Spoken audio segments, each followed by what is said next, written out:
L'adolescent en lui-même vit une période de son existence qui est faite du changement, c'est-à-dire que il y a une métamorphose corporelle qui fait que, une métamorphose psychique aussi, qui fait que au moment de la puberté, la poussée hormonale et on va dire toutes les transformations qui vont s'opérer en lui ou en elle vont avoir un effet de favoriser, on va dire, des états d'âme qui vont changer, c'est-à-dire des changements d'humeur, des revirements de comportement.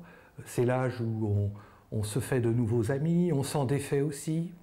Donc c'est aussi l'âge des liaisons, des trahisons, des séparations. Et c'est donc aussi l'âge de l'affirmation, donc avec parfois un conflit d'opposition vis-à-vis des valeurs parentales ou des valeurs sociétales en général. Ce qui fait que l'adolescent est plus sensible à cette période-là, c'est que justement, il est en recherche de nouvelles limites, il est en recherche d'intégrer un certain nombre de valeurs, et comment dire, pour sa conduite, il a besoin toujours d'avoir les freins. Or, pour prendre une image, effectivement, quand on boit de l'alcool de façon, on va dire, abusive, eh bien, à ce moment-là, il peut y avoir un moment de désinhibition, où le frein n'existe plus.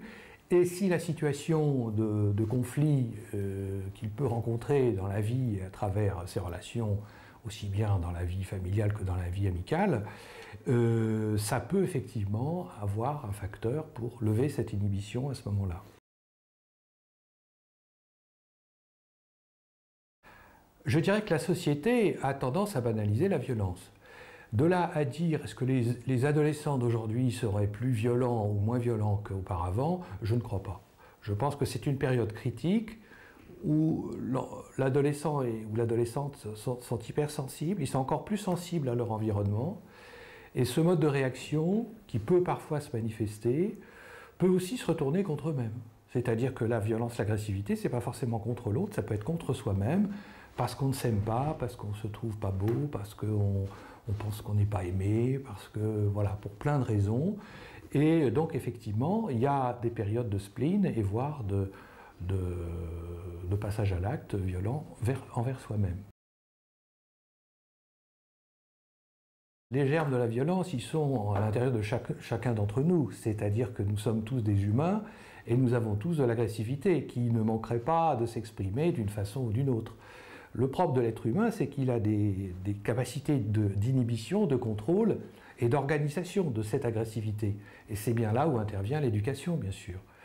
Et le plus déterminant, et ce dont on ne parle pas souvent, c'est les événements de la prime enfance. C'est vraiment au moment de la toute petite enfance, je dirais avant 5-6 ans, que vont s'organiser éventuellement des modalités de surmonter ou pas certains conflits de base, qui vont faire qu'à un moment donné, tel ou tel enfant ou tel adolescent exprimera plus facilement de l'agressivité à l'égard des autres. Et donc c'est vraiment à ces moments-là que, je dirais, les choses se passent de façon déterminante. Qu'est-ce qui génère la violence? La plupart du temps, c'est la peur. J'ai peur de quelque chose, donc c'est un acte de défense. L'agressivité, c'est quand j'ai faim, quand j'ai peur, quand je me sens déstabilisé par une situation, lorsque je ne maîtrise plus la situation, c'est là où ça devient explosif. Et dans ces cas-là, évidemment, les références de la vie, les références, les modèles culturels, les modèles religieux, les modèles d'identification parentale, ou même d'identification faite à travers les personnes que l'on a rencontrées, comme certains professeurs ou certains amis ou des amis de parents. Bon, tout ça, ce qu'on a pu appeler les passeurs à un moment donné, tout ça peut permettre justement que cette agressivité ou cette violence se dépasse et passe et donc permettre à l'individu de construire quelque chose à partir de ça.